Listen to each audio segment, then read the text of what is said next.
Oh, we're back on live again, Barbara. Apologize.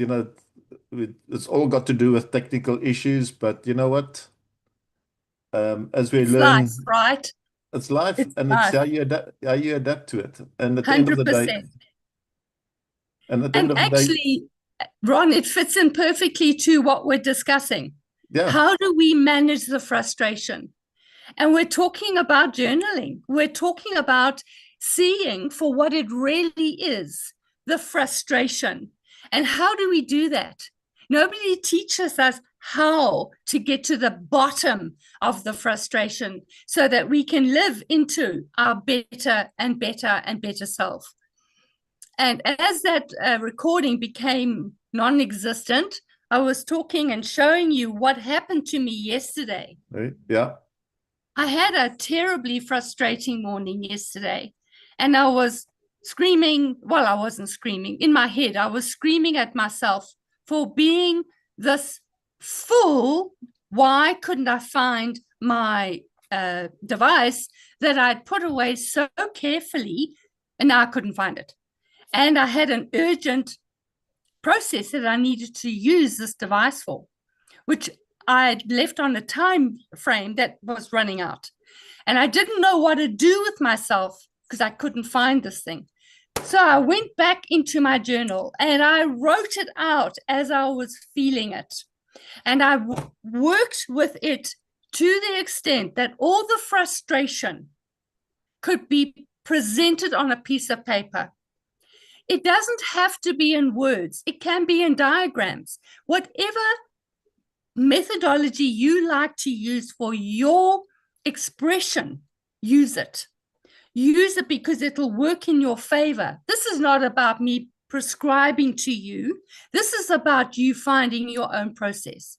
This is about you creating a journal that is your best buddy, that you get to share your most intimate feelings with. And nobody gets to see it but you. And you get to work it. And that's how we step across from frustration into something that's actually going to work for us. By the uh, way, I found the device, I got okay. the job done. Why? Because I had settled, I had calmed myself down, I had taken the frustration out of the picture, and I had moved into surrender. No, because if that isn't in the program, you're not going to move very far. Surrender, give the process some time, give the universe some time to support you and help you. And in a moment, out of the blue, the answer came to me. And there it was, exactly where I'd left it. And what is so important here is that actually we are the genius. We do know. We just sometimes get clouded by so much in the external. But if we sit and give ourselves time for an internal process, externally, we get a chance to make a change in the behavior so that we get a new result. Barbara, I just liked what you said, missing that device. It just reminds me. You walk in, rush in, you need to go to the toilet, you go to the kitchen, you put down your keys, you come back and says, "Where did I put my keys?" Okay. Yeah, But this, but you see the keys where you normally put it, but you can't see it because you're blinded by everything that goes around in your head. hundreds. Exactly right. And one of the questions that came through from one of the people watching, it, and you spoke about the how and the why. A lot of people are getting into quick money making schemes and stuff like that, and they don't understand the how, they don't understand the why. But you just mentioned something quite important. It's not about the person trying to sell a product of the quick rich schemes. It's a journaling that can help you to figure out going into different websites, different things by putting those journaling in. And, I'll take your selfie instance, what you've learned through technology, through AI, everything that you've figured out by creating journaling of the stuff that we spoke about. And yeah, you became a better person himself by just using journaling. And that's what I've taken out of this as well. Exactly, Ron. Because, there's so much information. And if we don't place it somewhere, we can't go back to it. And then we get completely confused and don't know where the starting point is. And if we can't start, Ron, we stay head foggy and Mm. in procrastination and excuses and being unresponsible to move forward. So we go into denial and blaming and all those good things that make us and remain in us as a small human being. We don't give ourselves the opportunity to grow. Which brings me to the next point. Why is self-awareness so important in the first step?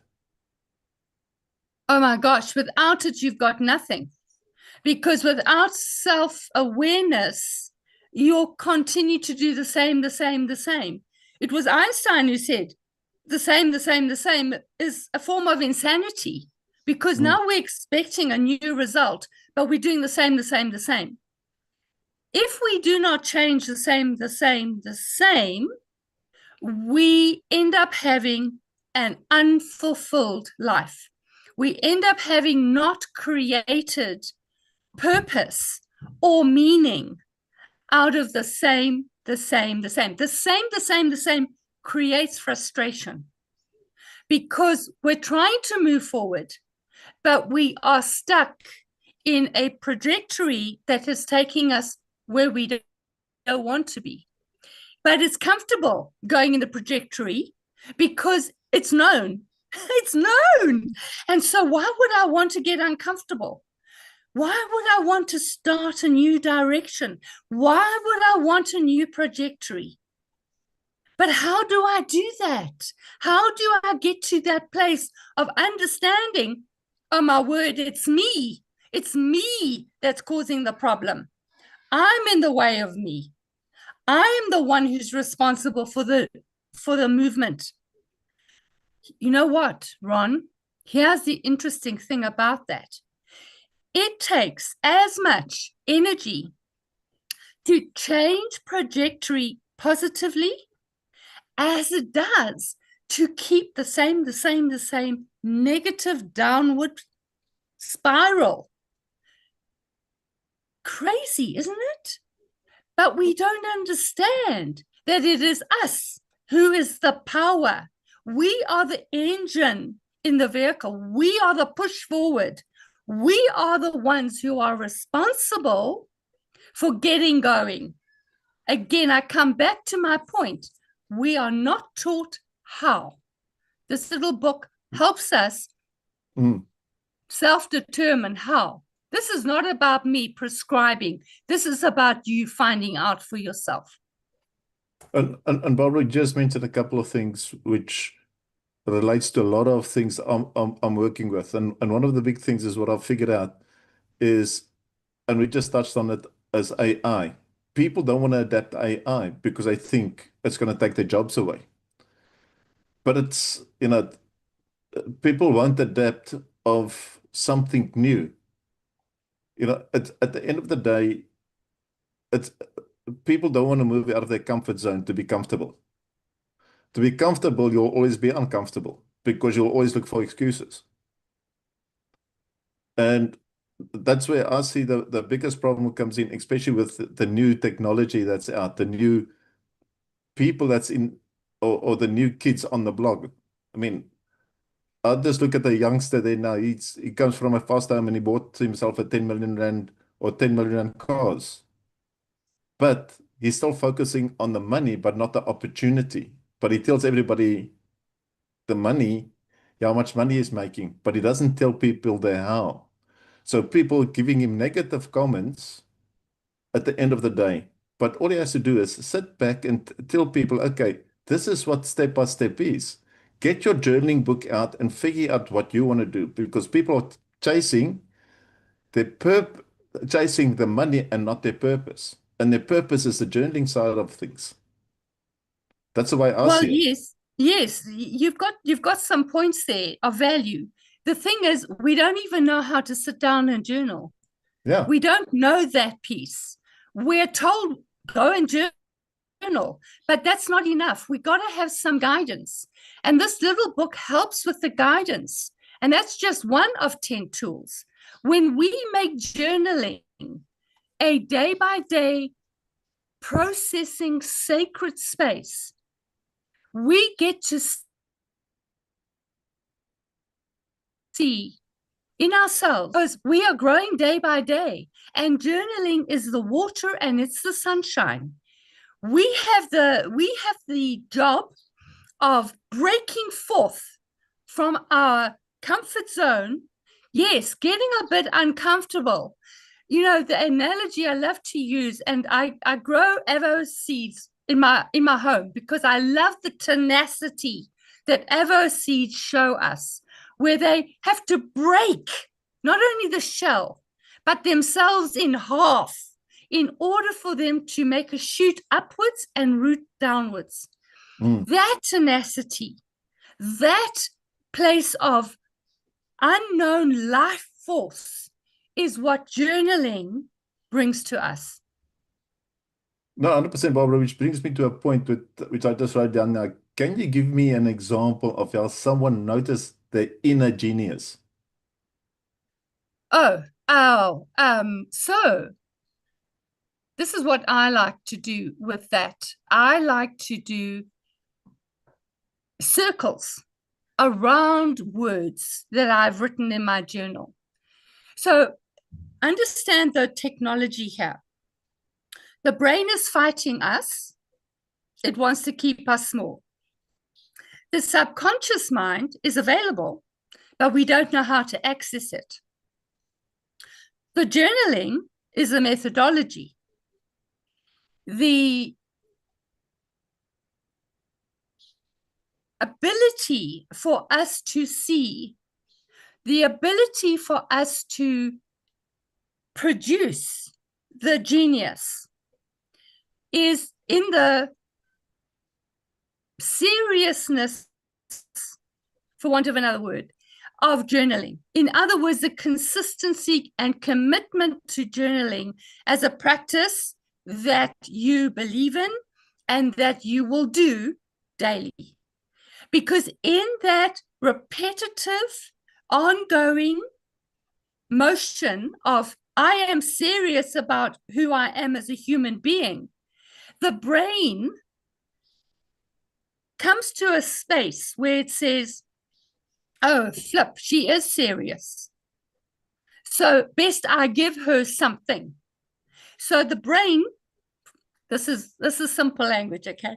The brain digs down past the subconscious barriers and says, okay, let's feed this curiosity. And up pops a realization, an awareness that one doesn't even know exists. And in scratching around the surface of this realization, something magical happens, because your brain now starts to assist you and not fight you. And in the assistance of the brain and in the writing, in the hand on paper, in the motion, in the physicality that goes through the hand, through the arm, and into your brain, the brain allows you a chance to see the glimpse from that subconscious mind scratching. And in writing, the way we get to see how we are being the genius is continue writing. Circle the genius part. Don't stop the brain from interacting with the subconscious. Allow the brain to continue. The brain works very fast now.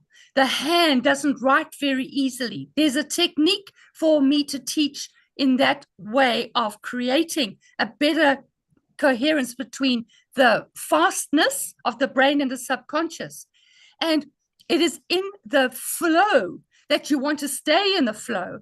Circle the words of genius and my word, go back to it at the end of your process, and you'll have an action plan.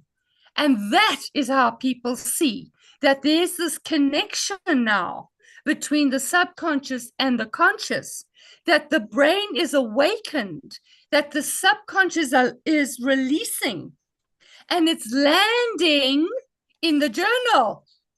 And we as human beings get to see the genius, and we get to act on it. You know what I like about what you just said about the circling is you start off with an idea, which is in the centerpiece. And in that centerpiece, you might have 6 key subjects in that journaling that you're going to work with. And then you forget about it. And then all of a sudden you wake up the next morning and say, hang on, there's something I need to put into that journaling. And all of a sudden you realize you're busy building a product, you're busy building yourself, you're busy building a business, or it could just be a business plan that you never thought of. Or I might just have a chat to Barbara and says, oh, I never thought of that idea. It goes back into your journaling.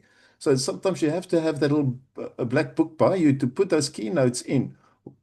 And that can work part of your journey to figure out the other hows and the whats and the whens and what you want to achieve.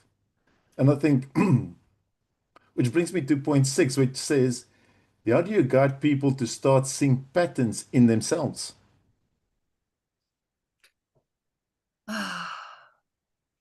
So there's a piece there already that it's so revealing.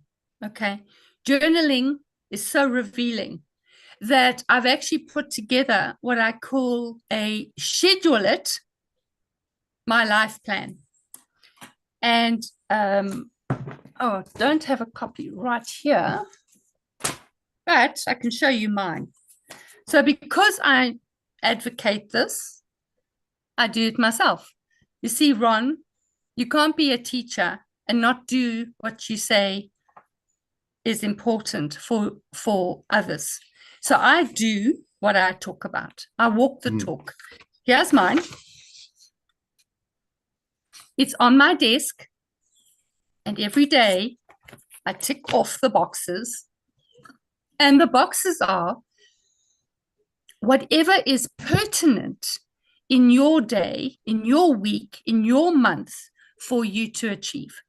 So this is a day-by-day tracking of, in my case, 8 different prioritized actions that I want so that I can move on and on and on.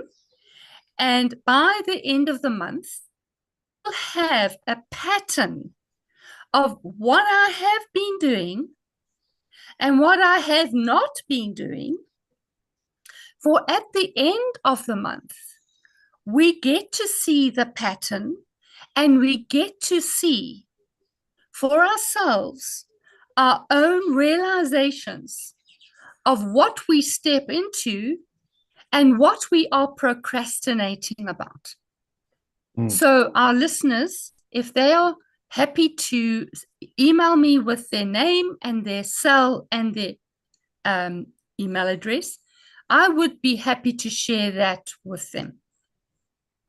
And on that, there, Barbara, I will drop your email and your WhatsApp number in the description of this YouTube, that people can reach out directly to you to get that valuable information of tracking their daily habits or daily activities. So it's called Schedule It. So Okay. if they put in the subject line of an email or a text, then I can access it quickly and respond quickly. Fantastic.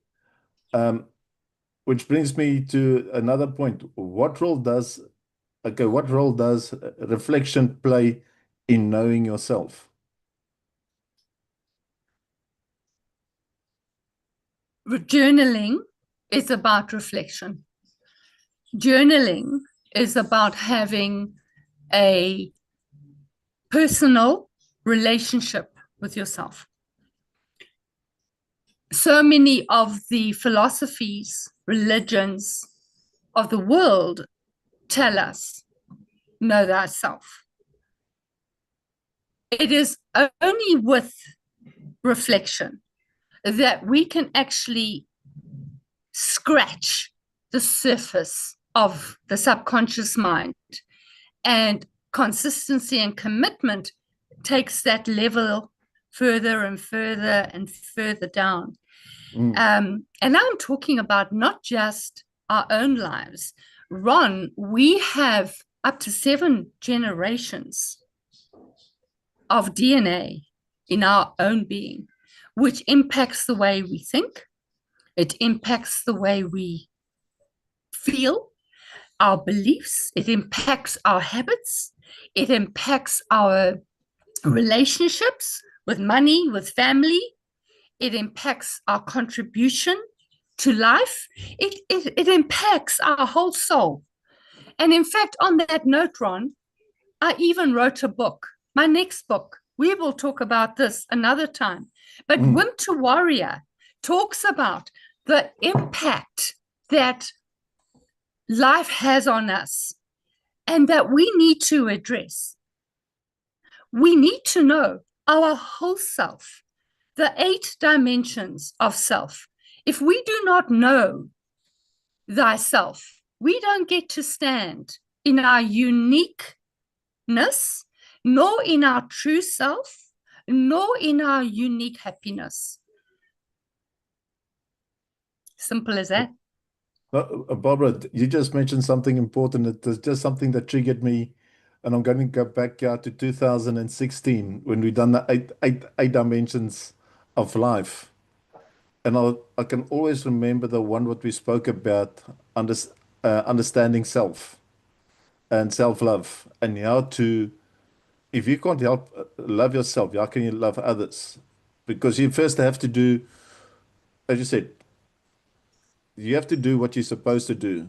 Don't be the mechanic that's car's always broken. Fix your own car to get to where you want to go. And I think this is what's important. People are always looking for handouts, but not realizing that they're sitting with their own potential, their own goal, their own ambitions in life, but they give up. And that's for me so important. And you know, and what you mentioned about the journaling, coming back to your color pens, coming through, doing the circles, it is that's your storybook of life, because you can always revert back to the beginning and see where you started and where you are today. And I think that is quite important, is what you're going to do about self. Exactly. And you raise an interesting point, because yes, journaling can become a tracking system from middle and end. So there's a movement. Tracking your progress gives us an opportunity, for instance, and I do this annually, at the end of the year, it gives us the consciousness around the achievements we've had in a time period. And you know, Ron, how do we get to move forward when we don't appreciate what we have achieved? For when we understand that we have achieved, then we understand that our self-power, our self-esteem is credible. We don't just talk about it, we do it. And we need to understand this is a doing book. This is not a reading book. We have got to understand that it is our responsibility to do life, our life. And as you said earlier, how do I give to another human being? How do I even give to a plant or an animal if I do not appreciate that I have the power of life within me to assist? Barbara just mentioned what you just said there with going back. And I just want to talk about myself, as even before I met you, and I think we met at Toastmasters. And I went there of being dyslexic, ADD, and I done my first Toastmasters speech. I thought I'd done great. Until I listened to myself, and it felt like I was reading a crossword puzzle because there were so many gaps in it, and the stuttering and everything, it goes back. But through working with yourselves and people in the Toastmasters environment, it helped me to grow out of myself by applying certain things in your journaling exercises that I can now speak to 2,000, 3,000, a stadium full of people.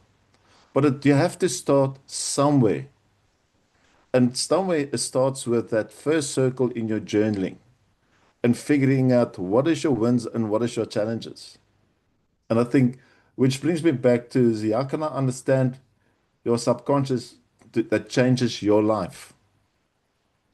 Oh, Ron, when a breakthrough happens in your journaling, I can only talk again about yesterday because it was such a frustration. But when I was able to lay it all down and see what I could control and what I couldn't control, that I had again the power to give it space. Because, Ron, if you don't have the understanding that you are instrumental, but that you too have to lay it down, you have to surrender, you have to be aware that the answer will come, because now that is also a preparation for the answer to come. The fact that the subconscious mind helps us to change, it is a process because it has taken all these decades for us to suppress it. We get to suppress our own life force. Is that not crazy? If we were to raise our children to keep life force, how would that change humanity? It was Dr. Viktor Frankl who said, and this is actually the quotation that got me into the self-development process at this level, because not all self-development programs are equal. Frankl's work is outstanding from the perspective of simplicity, everyday humanity. And he said, better people, not in spite of, but because of the very circumstances that they found themselves in. It's understanding that the circumstances are ours. We have to take ownership of them, what we can control, what we can't control. But how do we stop the conflict in our heads, that little voice? If we don't have a mechanism to place a little voice down so it can be seen, so it can be understood, so it can be actioned.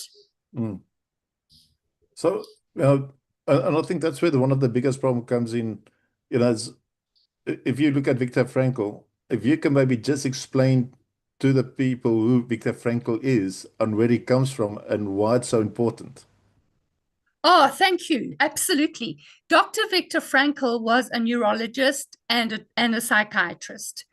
He went to Second World War, Auschwitz concentration camps, several of them. I think he was in 4 of them. He had not yet formalized his theory. His theory is called logotherapy. He was experiencing logotherapy inside the concentration camps.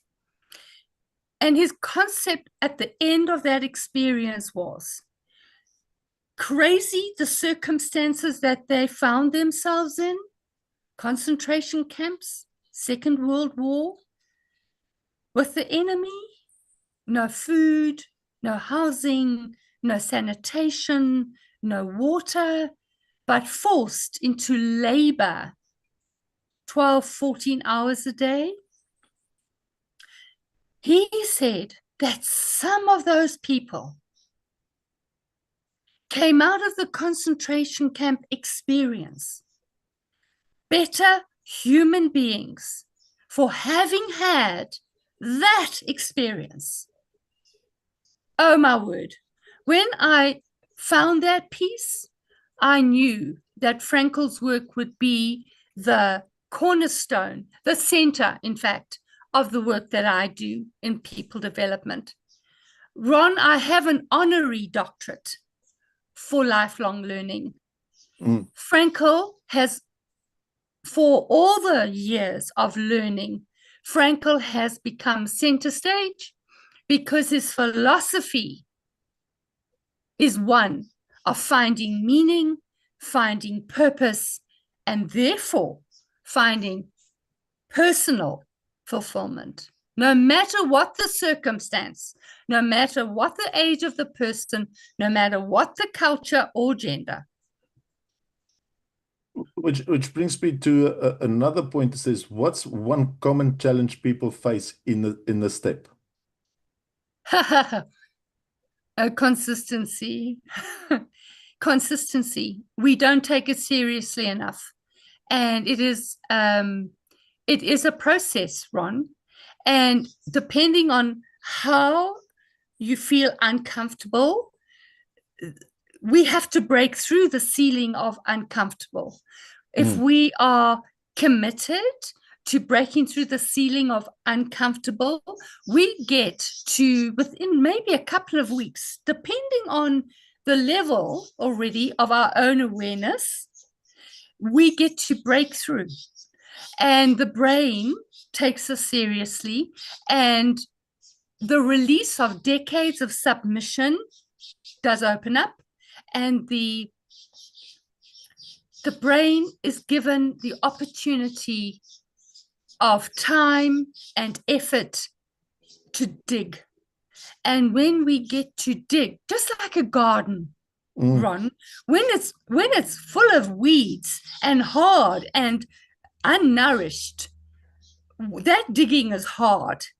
And if we want that avo tree to grow, we have got to prepare for the avo tree. We have to dig, we have to water, we have to nourish, we have to prepare, we have to position, so that that little life force of such extraordinary power has a chance to live. And it's exactly with our brain.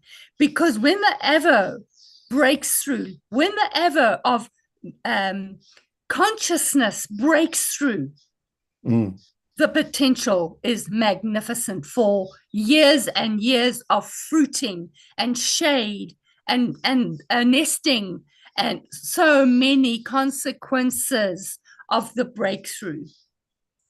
And Barbara, what I know we're close to the hour, but something that you just mentioned now is the biggest problem we face as human beings. We're so focused on fear and worry and failure, which 99% of the time will never happen because we never tried it, or we never took that opportunity, because we never identified self by writing it down to figure out not the how, but the how we can do it instead of depending on other people showing it.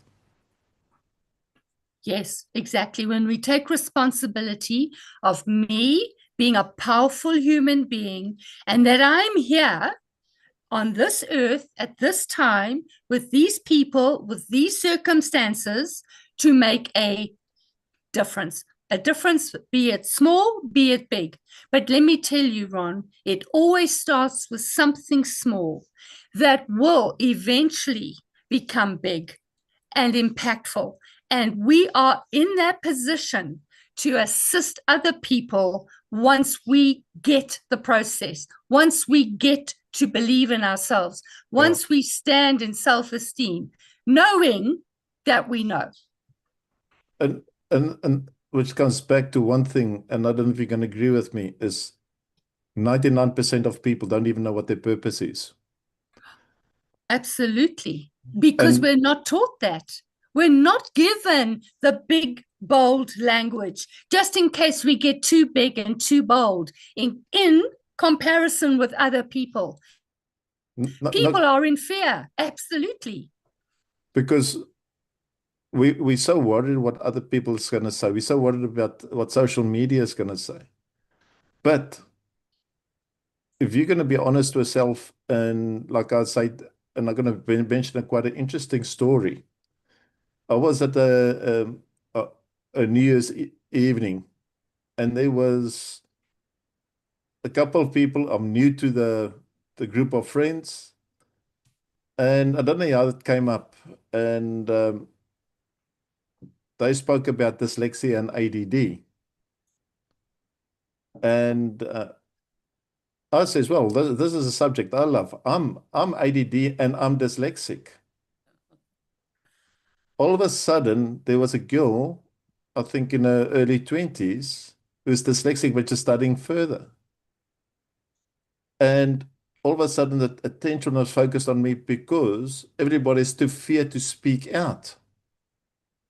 But as soon as I stood out, people started to relate and ask questions. Because not just the girl was there was two other people that says, I've got the same problem. Because they withdrew everything in themselves because they don't want to put it out there. But as soon as you start showing people, listen, that's okay. Get out of your zone. Life is great. Just get it done. And I found it so heartwarming feeling that there's one person I've helped. The father came to me and says, thank you. Look how she's bubbling now because she's comfortable to speak to people like yourself. And Brilliant. sometimes, and sometimes a book like yours and the 8 dimensions of life, if people can apply those rules, which I've learned from you, as well as the people, I think more people can become better in themselves by just journaling. And getting to the last point is, what would you like listeners to take away from this chapter, Barbara? Get journaling. Just start. Even if you have to put the alarm on for 30 minutes earlier than your normal waking time. Give yourself the sacredness of time with self. Give yourself the gem of finding self.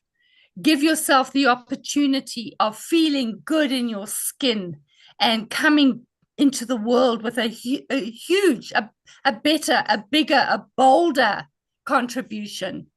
And I'm not talking about contribution in money. I'm talking about contribution in life force. Give yourself that opportunity to shine and to be all of you. Who cares about what other people have to say? You have to say about self. Ron, congratulations. You stood in your power. You stood Now, comfortable in your uncomfortable. Yay, good on you.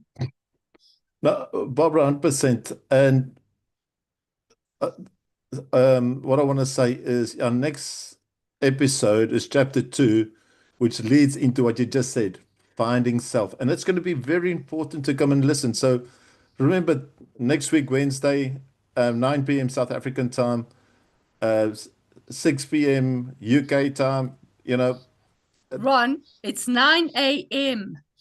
South 9 a.m. African time. It's 9 a.m. AM. Sorry. It's the morning, right? It's Sorry. my morning. Sorry. I was taken away. So it's not Okay. 9 a.m. You can see I'm dyslexic. But Yeah. anyway, so Barbara, I, I want to leave a quote which I'll always use from Henry Ford. It's 10 two-letter words that makes up a sentence. And it says, it is to be, if it is to be, it is up to me. So if it's you, see you next week, 9 a.m. on YouTube. Barbara, have a wonderful day, and I hope you're going to have a great morning. Thank you. Uh, Oh, so okay. just hang on 1 second.